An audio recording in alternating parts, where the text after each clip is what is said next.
I was unemployed and my sister called me a parasite over a comb, now I going nuclear and refusing to touch anything she bought while paying back every penny she spent on me. I have recently been fired from my job due to having to take a week off because I caught COVID and haven't been able to find a job yet. I've been staying with my mom, but this is normal here, as this is sorta how our culture goes. You don't really move out until you get married. The problem is that I used to help financially and now I can't, which is making me feel really shitty about myself as is. My mom kept assuring me that it was fine and that I shouldn't let it bother me, but my older sister kept giving me judgmental looks and snide remarks every day. The issue blew up today over a really stupid matter. I was brushing my hair when my mom asked me to make her coffee. I put the brush down and immediately went to make mom coffee. My sister walks in, sees that the brush has hair on it, and blows up yelling about how disgusting I was for not removing my hair from it. I was about to tell her that I'd take it out in a second when she goes, "You're already a parasite that lives off of our money, and now this too?" I literally froze for a second. I could honestly feel my chest getting tight. I couldn't understand what she said after even though I could see her lips moving. When I could breathe again, I quietly turned around and took the brush from her hand and cleaned it, finished the coffee,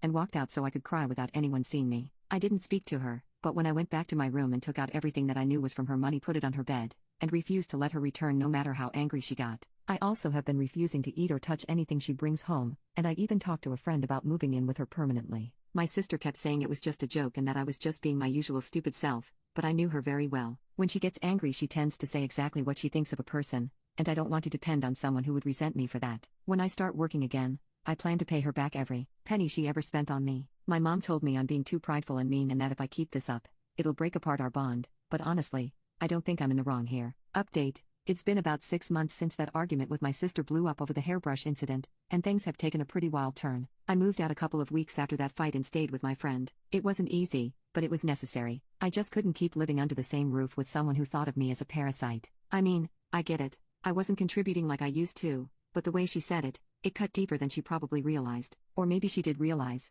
and that's what hurt more. Either way, I couldn't stay. Living with my friend helped me clear my head. I found a part-time job and started paying back my sister, just like I promised myself I would. It wasn't much at first, but every time I handed her some money, I felt a little bit of the weight lift off my chest. Of course, she would roll her eyes and tell me to stop being ridiculous, that she never wanted the money back, but I didn't care. To me, it was about more than just the cash. It was about reclaiming my dignity. We didn't really talk much after I left. The few times I saw her at family gatherings, things were awkward, but I kept my distance. I wasn't about to put myself back in a situation where she could make me feel small again. My mom kept asking me to make amends, saying I was being too prideful, and that family bonds are fragile and important. And yeah, I guess she's right, but some things just don't go back to how they were. Here's the ironic part though. About 2 months ago, my sister lost her job. She got laid off because the company was downsizing, and suddenly, she found herself in the same position I was in. Now, she's the one living off our mom's money and struggling to find work. I didn't gloat, not out loud anyway, but internally, a part of me felt like,